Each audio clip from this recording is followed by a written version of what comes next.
Sanibonani, ngithemba ukuthi niphilile. I have been meaning to talk about these people. Laba bantu laba. Abathi Ubuntu has no passport. Ubuntu has no passport. Ubuntu unites, hate divides. Ubuntu is a confederation or inhlangano ehlanganisela ezinye inhlangano, but ke bademanda justice for what?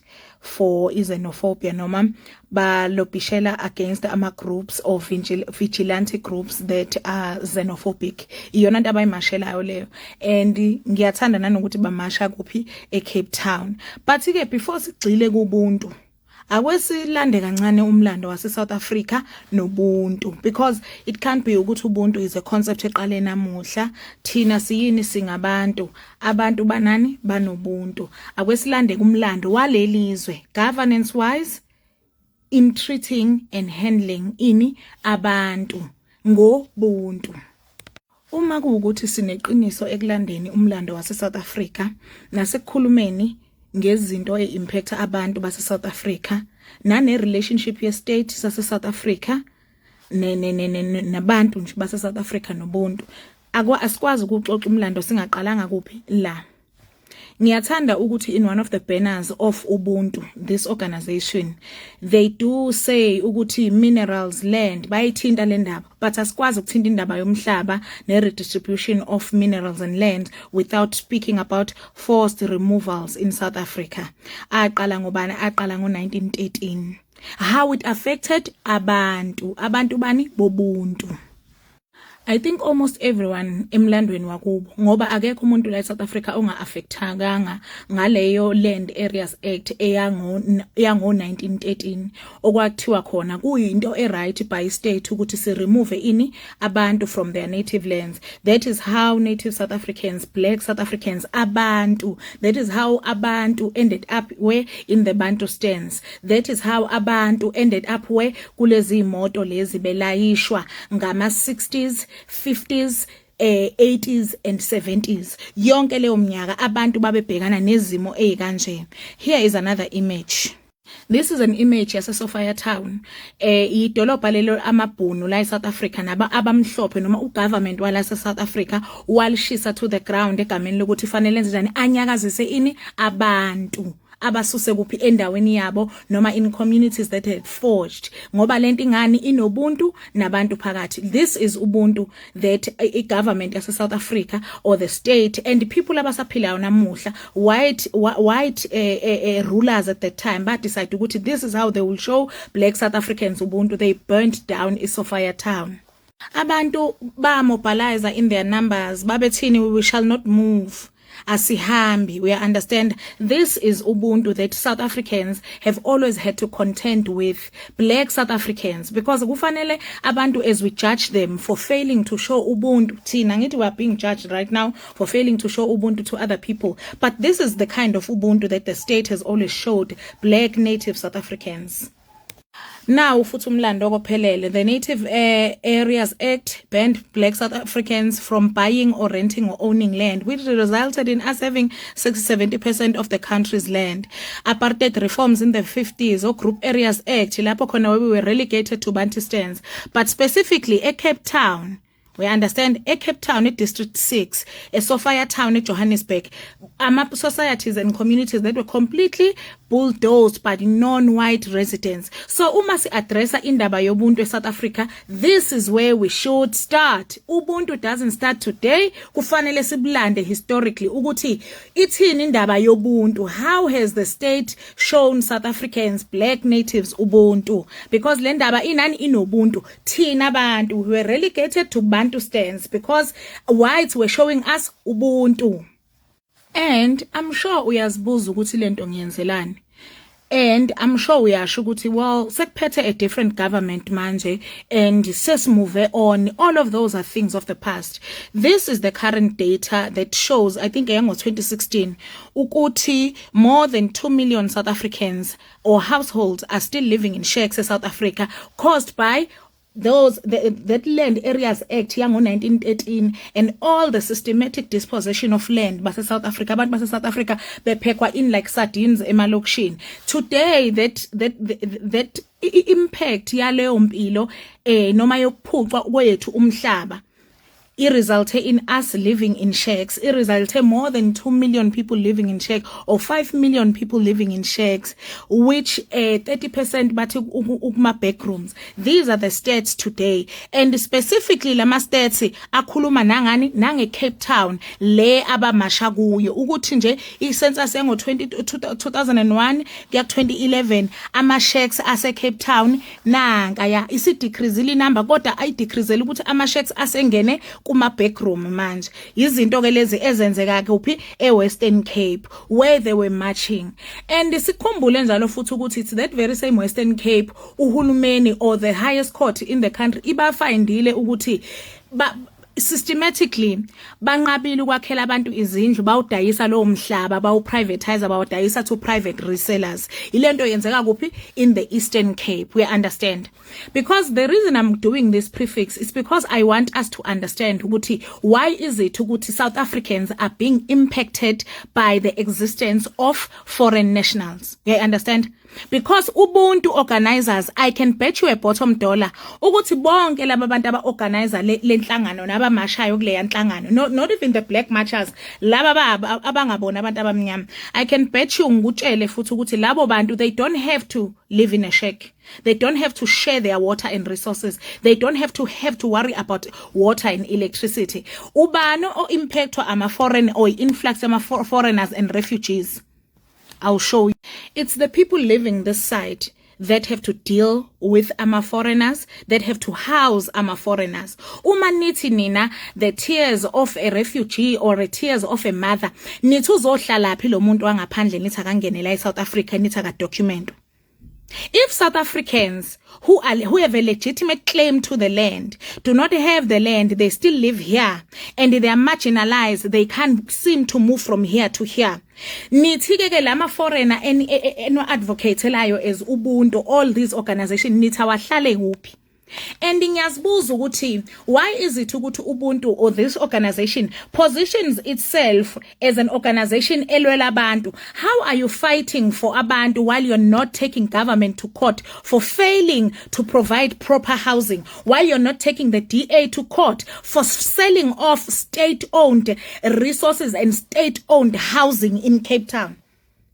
How are you addressing the issue if you will not have a provision for these people that you are fighting ukuthi bahlale kulelizwe? Is that some ARVs, sithi ama ARVs aduvile ema clinic, nobody is collecting.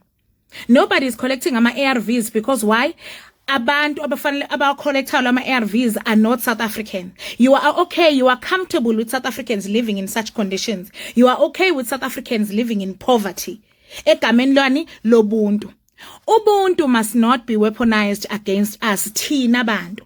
And mina, I find it very triggering and disrespectful that we the people of Ubuntu, we the people of the Bantustans, we the people who were relegated, who are still relegated to living in this kind of poverty, have to accommodate more people. Bazophila ma refugees. The refugees that you're advocating for to come into South Africa, will you house them in your nice houses? Will you accommodate them? Whose tax money will they be eating? Whose health care will they be receiving? Out of whose pocket? Who has to pay for the refugees? Ubuntu, if it was a legitimate organization, they would have proper housing for ordinary South Africans first. How can you show your neighbors or people outside your family Ubuntu if you do not even show your own family members Ubuntu? Stop abusing African philosophies. Zwanini ngathi thina bantu. We will tell you what Ubuntu is. Ubuntu starts with me treating the people around me with dignity and respect, demanding proper housing for the people of my country and for the people closest to me. Then if I have a surplus, I can look out for other people. But you cannot speak of Ubuntu while you have not redressed the inequalities of the past, while the past is still stuck and visible in our faces. Stop weaponizing Ubuntu. Yekani ukusijwayela kabi, yekani ukusijwayela amasimba ngalento yenu yobuntu. Ithina bantu. We were relegated to the Bantustans. You will not tell us nisifundekele ngobuntu. If you will not address this, please shut up. Sanibonani, uphathulo wo Ubuntu. in a perfect world, I would have titled this video The Misappropriation, Misuse, and Weaponization of Ubuntu. I think it is very important that we know ukuthi kwenzakalani right now, because this organization or this movement right now, they put in the land issue as a facade, but their main aim is to persecute community activists that are addressing the issue of illegal immigration, because bona by addressa as illegal immigration by addressa as something that should be allowed like South Africa. Because if something is illegal and you are marching for it to be allowed, we understand. So what is Ubuntu? Because one of the things that really breaks my heart in the conversation is the misuse and the cultural appropriation noma ukuqhwagwa kobuntu. You understand? And in the history books right now, history is being rewritten. Kuzothiwa abantu who were against Ubuntu ba weaponize our biggest and our greatest and our holiest philosophy. We understand? Something that we Bantu people of this land identify ourselves by. In the history books ngelinye ilanga kovela emlandweni ukuthi Bantu once were against Ubuntu, their holiest philosophy. And it's gonna look as though now we are rejecting or we are fighting against our own thing. Ngani now, why would it look like that? Because there's been a misuse and a misappropriation of Ubuntu. What is Ubuntu? Ubuntu in the South African context is justice. Ubuntu is the truth. Ubuntu is restoration. Ubuntu is redressing and addressing. Ubuntu is accountability. Ubuntu is righteousness and justice. You understand? So, South Africa as it stands is one of the world's most unequal societies. You understand? First, this isn't even the right picture, because if you look at Sandton and Alexandra, the difference is even stark. So what I'm trying to say is, in a world where the perpetrators of this injustice have not been held accountable, have not even done any work to reparate, have not even done any work to restore or to fix this, there can never be Ubuntu without redress, without accountability, without restoration.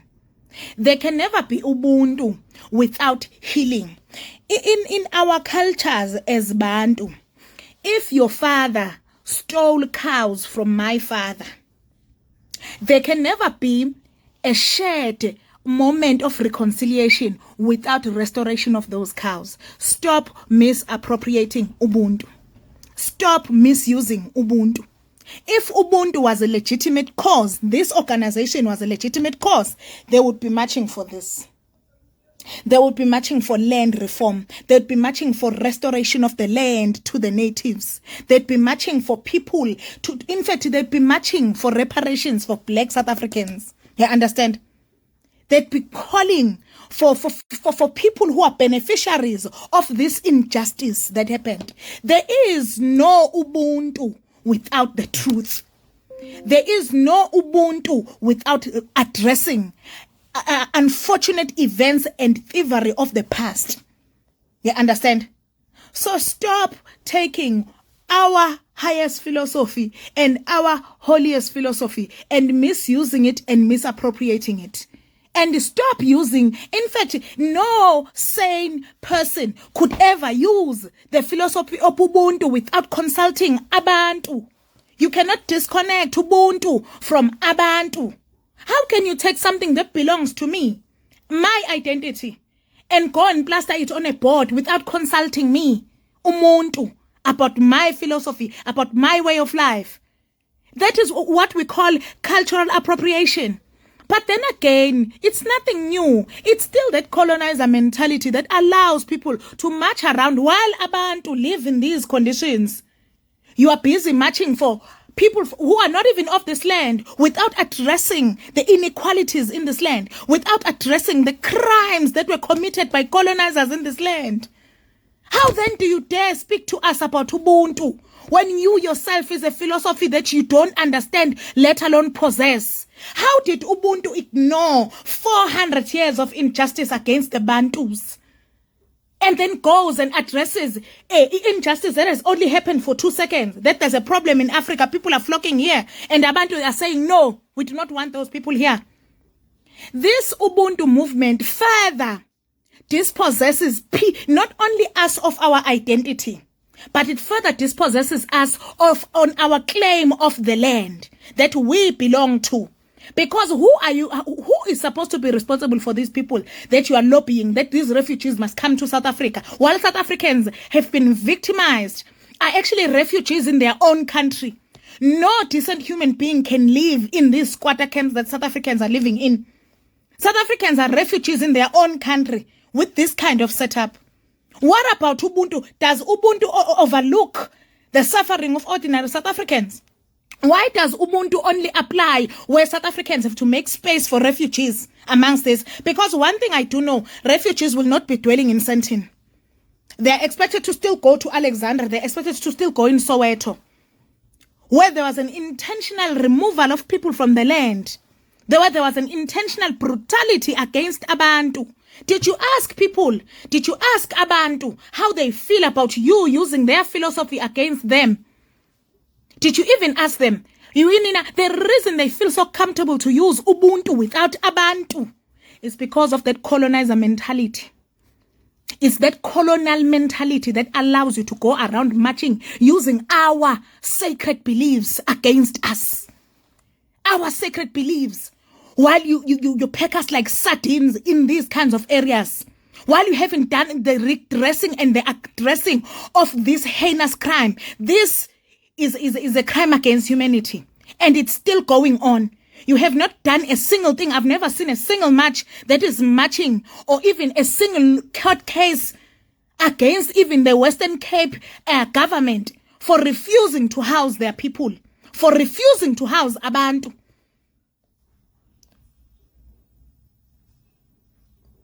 Stop misusing and misappropriating Ubuntu. Ubuntu obethu. Obethu. Stop misusing and misappropriating Ubuntu. Stop stealing our identity. Stop being sarcastic when it comes to things that we value. Protect Abantu. Remove them from these situations before you even speak of refugees. South Africans are living like refugees. What about South Africans? What about this? What about us? Does Ubuntu only apply to foreign people? It doesn't apply to South Africans. Sanibona nsizwe sakithi ngithemba ukuthi niphilile ngineyindaba ezimnanjana eziphuthumayo eqhamuka kwa-SACR njengoba nazi ukuthi u-SACR wayekade ebhalele inhlangano exhasa osomabhizinisi abasemancane specifically iBazaar Shop uSEDFA njengoba nazi ukuthi babekade becele extension ukuthi ngomhla ka7 bazosiphendula ukuthi obani ababaxhasayo noma baxhasa bani ngemali yama-Bazaar Shops le uhulumeni ayekade ithembise abantu base South Africa nasaqhubeka ukuyithembisa abantu base South Africa awubheke la njengoba nibona lana latest June 2026 uhulumeni wase South Africa usathi uzoxhasa ama-Bazaar Shops ase South Africa ukuze asilekelele thina abantu abamnyama. Well, SACR ke uyitholile impendulo nansi impendulo kaSEDFA.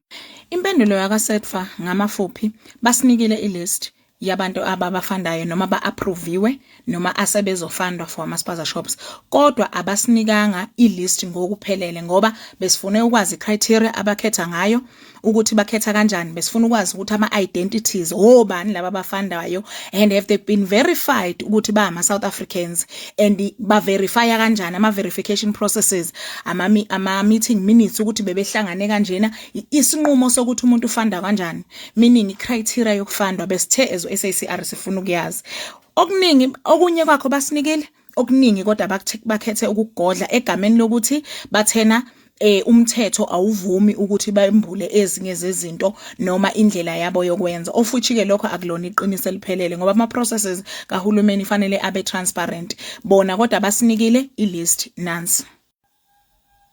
Nansi ke ilist ekhishwe abaka SEDFA ekhuluma ngama district noma ngo municipalities.